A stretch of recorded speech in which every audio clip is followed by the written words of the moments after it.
Tales from Elderglen. Episode 1. The Lantern Road to Elderglen, a fantasy adventure. We begin on an old road. Not a safe road, not anymore. It wound through the northern edge of Elderglen, where the pine forests grew tall and black against the stars, and the wind came down from the mountains with a voice like a warning. By day, the Lantern Road was beautiful.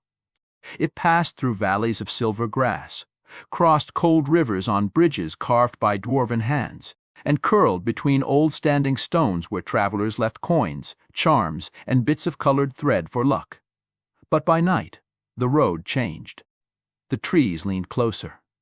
The shadows stretched longer. And sometimes, when the moon was thin and the snow blew sideways through the pines, travelers swore they saw blue flames moving between the trunks, not torchlight, not lantern light. Something older, something that drifted without footsteps. For most people, that was enough reason to stay away. But not for everyone. Some people were born with quiet lives. Some were born with safe doors, warm beds, and roads that led only to market and back again. Others were born for the places where maps grew uncertain, for roads with claw marks in the mud, for ruins with old names, for taverns where frightened merchants whispered of missing wagons, and kings sent sealed letters by raven, and strange lights gathered on the hills before a storm. This story is about those people, and it begins in a tavern called the Sleeping Hart.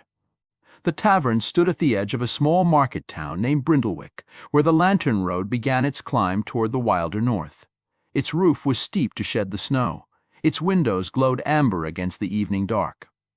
Its sign, painted with a white stag sleeping beneath a green tree, swung softly in the wind. Inside, there was warmth. There was the smell of stew, pipe smoke, wet wool, fresh bread, and old wood. There was music, too, though not loud music. A gray-haired woman played a low tune on a small harp near the hearth, her fingers moving gently over the strings as snow tapped against the windows. Travelers sat close together at long tables. A pair of dwarven masons argued over the proper way to brace a stone arch. 3 river traders played cards with copper coins and suspicious expressions. A young human farmer slept with his head down on his folded arms, one hand still wrapped around a half-empty mug of cider. Near the fire, a halfling with curly brown hair and bright green eyes was telling a story to anyone willing to listen. "And then," said the halfling, leaning forward, "the ogre lifts the wagon in both hands, looks the merchant dead in the face, and says, 'If this is your finest cheese, then why does it smell like boot leather?'" Several listeners laughed. One did not. That one was a dwarf. He sat with his broad arms folded across his chest, his beard braided with bronze rings, his nose slightly crooked from an old break. His name was Borin Emberdeep, and he had heard the halfling tell this story twice before. "That is not how it happened," Borin grumbled. The halfling placed a hand dramatically over his heart. "My dear Borin, the truth is a fine thing, but timing is finer." The ogre never spoke. "No," said the halfling, "but if he had, that is exactly what he would have said."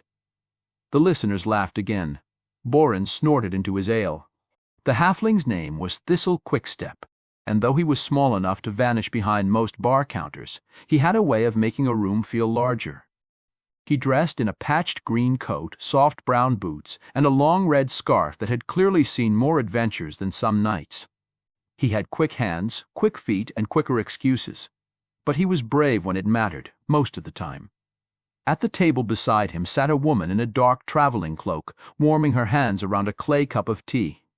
She had calm brown eyes, black hair tied loosely behind her neck, and a small copper charm shaped like a flame hanging at her throat. This was Mira Ashbel. She was a healer by training, a fire mage by gift, and a patient soul by necessity. It took patience to travel with Borin and Thistle. It took more patience to keep them from insulting every troll, tax collector, bridge guard, and innkeeper between here and the southern coast. Beside Mira sat Aelira Moonfen, an elf scholar with silver blonde hair, long fingers ink-stained from years of copying runes, and eyes the soft green of spring leaves beneath rain.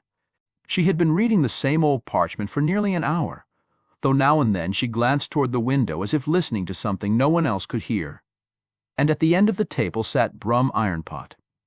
Brum was a half-orc, broad as a doorway and nearly as quiet as one.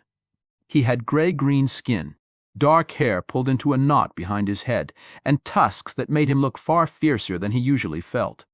A huge iron pot sat beside his chair, polished from long use. A heavy axe leaned against the wall within easy reach. People who did not know Brum tended to notice the axe first.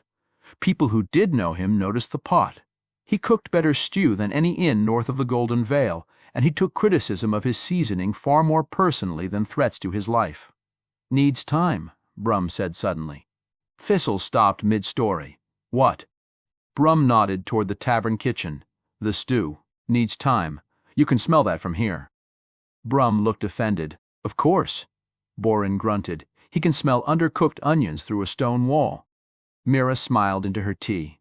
The only chair at the table still empty belonged to Kael Thornmere. He entered a moment later, pushing open the tavern door with one gloved hand. Cold wind followed him in. So did snow. The fire flickered. Several heads turned. Kael was a human ranger, tall but not bulky, wrapped in a weathered gray cloak dusted white at the shoulders. His dark hair was wind-tangled, his boots were mud-stained, and a longbow rested across his back. At his belt hung a hunting knife and a plain sword with a worn leather grip. He was not the sort of man people noticed because he wanted to be noticed. He was the sort they noticed because he looked as if he had already seen the trouble coming. Kael shut the door behind him. For a moment he stood still, letting the warmth of the tavern reach him. Then he crossed the room to the table. "You're late," said Borin. "The road was watched," Kael replied, removing his gloves. That quieted the table. Thistle's grin faded. Mira set down her cup. Aelira lowered the parchment. Brum's hand moved, not to his axe but near it. "Watched by what?" Mira asked. Kael sat. "Not what? Who?" He took a folded scrap of dark cloth from inside his cloak and placed it on the table. Borin leaned in.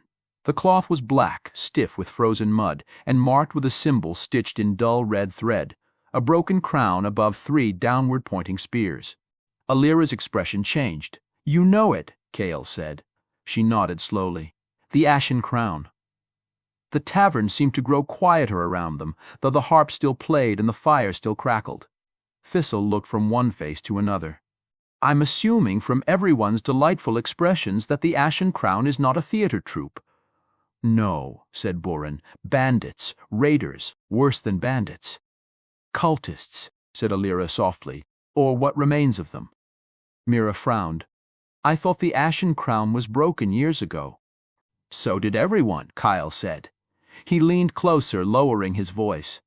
"I found 3 men in the trees above the North Bridge. They were watching the road, not robbing travelers, watching." "Scouts," Borin muttered. Kael nodded. "One carried this. Another carried a horn made from bone." "I did not get close enough to hear their orders." "Why not?" Thistle asked. Kael looked at him. "Because the third one had no face." No one spoke for a moment. Even Thistle had nothing clever to say. Outside, the wind pressed snow against the windows. Mira's fingers moved to the little flame charm at her throat. "No face?" she asked. Kael's voice remained calm, but his eyes did not. "Skin where the eyes and mouth should have been. Smooth as wax. It turned toward me anyway." Borin swore under his breath. Brum looked toward the door. Aelira folded the parchment carefully. "There are old stories," she said, "from the years after the Ashen King fell. Stories of soldiers who gave up their names, their faces, even their souls, in exchange for a second life." "That sounds like a poor bargain," said Thistle. "It was," said Aelira. Kael looked toward the hearth, watching sparks rise and disappear. "They are moving again, and they are watching the Lantern Road." At that, the conversation shifted from troubling to personal. Because tomorrow morning they were meant to travel that road, not for glory, not for treasure, not even by royal command. They had taken a quieter job, or so it had seemed. A merchant scholar named Oren Vale had hired them to escort a sealed lantern from Brindlewick to the old hill town of Elderglen, 3 days north along the road. The lantern was said to be a relic from the first age of the realm, when stars were believed to have fallen into the hills and wizards trapped their light in crystal vessels. That was Arin's version. Borin's version was simpler. Old glowing thing. Rich man wants it moved. Road is bad. We get paid. Thistle's version was simpler still. Shiny lamp, dangerous road, warm meals included. But now, with the symbol of the Ashen Crown lying on the table, the job no longer seemed simple. "Where is Orin?" Kael asked. "Upstairs," Mira said. "Sleeping, if his nerves allowed it." "His nerves never allow anything," Borin said. "Man jumps when spoons clink." A sudden crash came from the kitchen. Everyone at the table paused. From upstairs, a thin, frightened voice called, "What was that?" Borin lifted one eyebrow. "See?" Thistle grinned despite himself. But the grin did not last. The tavern door opened again. This time, no traveler stepped in. Only wind. Cold, sharp wind. The harp music stopped. Every candle in the common room flickered at once. The fire bent low, as if bowing before something unseen. Kael stood. So did Brum. Near the door, the snow that had blown across the threshold began to move. It gathered inward, twisting in a small spiral on the floor. The innkeeper, a stout woman named Hessa, backed away from the bar. "Shut that door," she whispered. No one moved toward it. The spiral of snow rose slowly into the air. It turned blue, pale blue, ghostlight blue. Aelira spoke a word in the old tongue, and a thin shimmer of silver appeared around her fingers. Mira's copper flame charm glowed warm orange. Borin reached for his hammer. Thistle slipped quietly beneath the table. "I am not hiding," he whispered. "I am seeking tactical shadow." The blue snow formed into the shape of a hand, then an arm, then the outline of a figure wrapped in ragged frost. It had no true face, only hollows of cold light where eyes should be. When it spoke, its voice sounded like ice cracking over deep water. The lantern must not reach Elderglen. No one breathed. Kael's hand settled on the grip of his sword. "Who sends you?" The frost figure turned toward him. "The crowned ash remembers." Then the tavern window shattered inward. Snow and glass burst across the room. People screamed. The fire roared blue. And from the darkness outside came the sound of horns. Bone horns, low, hollow, and hungry. Brum moved first. He grabbed the nearest table and threw it sideways, creating a barrier between the shattered windows and the frightened travelers. "Down," he shouted. Mira lifted both hands. Warm golden fire spilled from her palms, not wild and destructive, but controlled, bright, and protective. It spread in a glowing arc across the broken windows, melting the incoming snow before it touched the floor. Borin charged the frost figure with a roar. His hammer struck through its chest. The thing burst apart into blue vapor, but the cold remained. Kael crossed to the broken window and looked out. Shapes moved in the snow. Men in dark cloaks, too many to be common thieves. Behind them, 3 taller shapes stood motionless beneath the pines. Smooth-faced, wax-skinned, watching. Kael drew his sword. Everyone away from the windows. A black arrow hissed through the broken frame. Kael turned just in time. The arrow cut across his shoulder instead of his throat. He grunted, staggered 1 step, then stayed standing. Mira saw the blood. "Kael, later," he said. Borin slammed his shield into place beside him. Brum took up his axe. Thistle emerged from under the table with 2 knives in his hands and a deeply offended expression. "I would like it known," he said, "that attacking a tavern during stew is the lowest form of villainy." Then the front door exploded inward. 3 raiders rushed through. They wore black leather beneath fur cloaks, and each bore the broken crown mark painted across the brow. Borin met the first with his shield, driving him backward into the doorframe.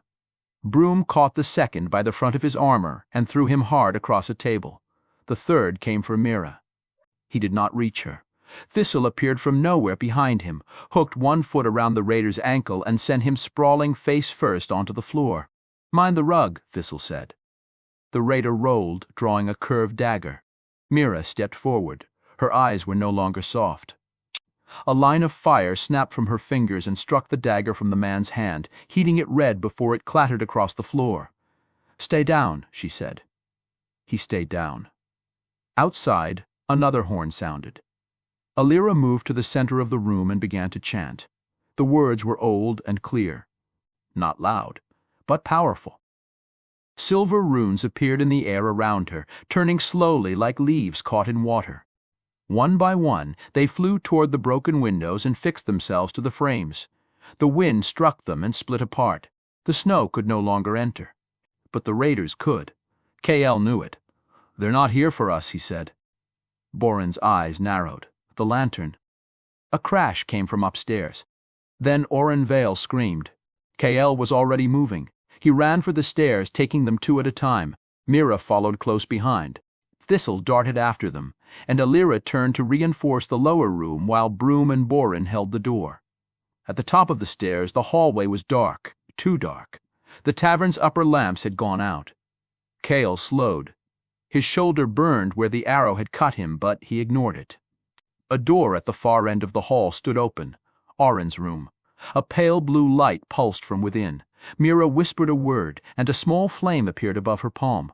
They moved forward. The hallway seemed longer than before. That was a bad sign. Magic. Thistle whispered behind them. "Yes," Mira said. "Good magic or bad magic?" "Bad." "I was afraid you'd say that." Kael reached Oren's door and looked inside.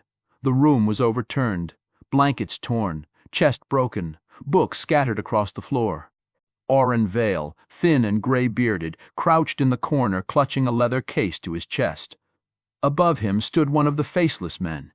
It wore no cloak now. Its skin was pale and smooth where its face should have been. Its head turned slightly as Kael entered, though it had no eyes to see him. In one long hand, it held a black blade that smoked with cold. "The lantern," it said. Oren shook violently. "No." The faceless man raised the blade. Kael threw his hunting knife. The knife struck the creature's wrist and pinned its sleeve to the wall. The faceless thing did not cry out.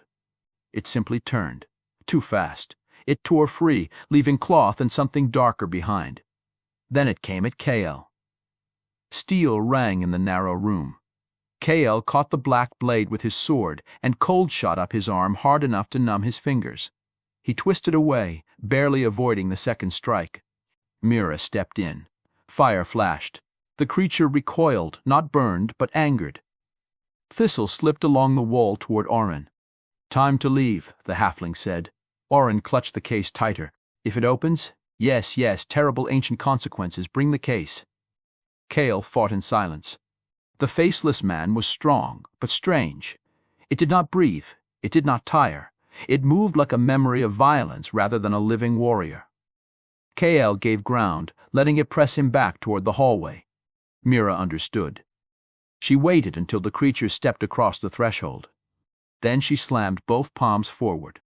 A burst of golden flame struck the doorframe, not burning the wood, but igniting the silver dust Aelira had sprinkled there earlier out of habit, caution, and scholarly suspicion. The doorway flared with light. The faceless man froze. For the first time, it made a sound. Not pain exactly, more like wind passing through a grave. Kael drove his shoulder into it and shoved. The creature stumbled backward through the blazing threshold and broke apart into a swarm of black ash. The ash scattered across the hall floor. For one heartbeat, all was still. Then every grain of ash began crawling back toward the others. Mira grabbed Kael's arm. "Go." They ran. Downstairs, the tavern had become a battlefield of overturned furniture, broken wood, melting snow, and flashing steel. But the raiders were retreating. Not defeated. Called back. Outside, beyond the blue-lit snow, one of the faceless figures lifted a bone horn and sounded a single long note. The remaining raiders pulled away from the windows and vanished into the trees. The night went quiet. Too quiet. Brum stood in the doorway with his axe in both hands, breathing hard. Borin had a cut above one eyebrow and a satisfied look that suggested someone else had gotten worse. Aelira's runes still glowed in the windows, slowly fading. Hessa the innkeeper looked around at her ruined common room. Then she looked at Kael. "If that thing you're carrying brings them back," she said, "you are leaving before breakfast."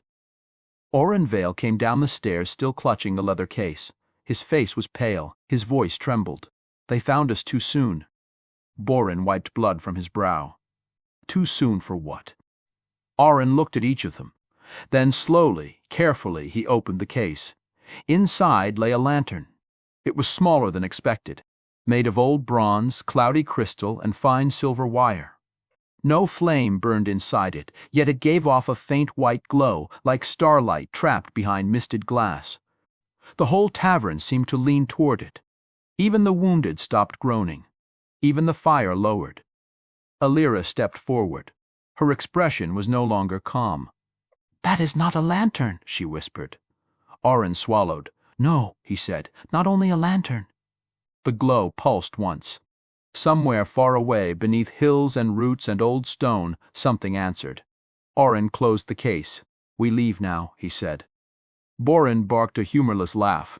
Into the snow. After an ambush, with half the road watched. Oren looked toward the shattered windows. "If we wait until morning, the Ashen Crown will return with more than raiders." Thistle glanced at Kael. "I hate when terrified scholars make sense." Mira moved closer to Kael and finally looked at his shoulder. "You're bleeding." "I've done that before. That is not a treatment plan." Brum lowered his axe. "I can pack food." Borin stared at him. "Brum, the tavern was just attacked by deathless cult warriors and your first thought is sandwiches." Brum frowned. "Marching hungry is foolish." No one argued. Within half an hour, the Sleeping Hart stood behind them, damaged but still glowing warm against the storm. Hesse had given them bread, cheese, dried apples, and a warning never to bring cursed lanterns into her tavern again. Vale rode in the second wagon, clutching the lantern case beneath his cloak. Borin drove the first wagon. Brum walked beside the horses, murmuring to them whenever the wind rose too sharply. Mira rode near Kael, still annoyed that he had refused a proper bandage until they were outside town. Aelira sat in the wagon bed, reading by a soft globe of silver light. Thistle perched on a crate, watching the trees with unusual seriousness. The lantern road stretched before them, white with snow, black with shadow, silent beneath the stars. Behind them lay warmth. Ahead lay Elderglen. And somewhere in the forest the Ashen Crown was moving. Kael walked at the front of the caravan with his hood drawn low and his sword loose in its sheath. The first blue flame appeared just after midnight. It drifted between two trees on the left side of the road, small, silent, watching. Then another appeared on the right. Then a third. Thistle whispered, "I would like to vote that we go back to the broken tavern." No one answered. The blue flames did not move closer. They simply floated among the pines, cold and patient. Aelira looked up from her parchment. "They are not the same magic as the frost messenger." "How can you tell?" Mira asked. Aelira studied the flames. The messenger felt hungry. These feel sad. The road climbed. The trees thickened. Snow fell softly through the branches. And from somewhere ahead, very faintly, came the sound of a bell. Not a warning bell, not a town bell. A little bell, clear and silver. Kael raised one hand. The caravan stopped. The bell rang again. Once, twice. Then the lantern case in Oren's arms began to glow. White light spilled through the seams. Oren's eyes widened. "No," he whispered. Borin turned in the driver's seat. "What now?" Oren looked toward the dark road ahead. "The lantern is waking." The bell rang a third time, and far ahead, where the road disappeared between the black pines, a figure stepped into view. It was small, no taller than a child, wrapped in a cloak of snow-white feathers. Its face was hidden beneath a hood. In one hand it carried a silver bell, in the other a knife made of ice. The horses shied. Brum caught their reins, speaking softly. Kael drew his sword. The little figure lifted the bell. Aelira whispered, "Do not let it ring again." But she was too late. The silver bell sounded across the road, and all the blue flames in the forest went out at once. Darkness fell hard. Then the trees began to move. Not sway, not bend, move. Roots tore free from the frozen earth. Branches stretched like claws. and from the black forest on both sides of the lantern road came the groaning of old wood waking angry from a long and bitter sleep. Kael raised his blade. Borin lifted his shield. Mira's hands filled with fire. Thistle vanished into the shadow beneath the wagon. Brum set his jaw and drew his axe. Aelira spoke the first word of a spell older than the road itself, and the lantern inside the case burst open with white light. The adventure had truly begun.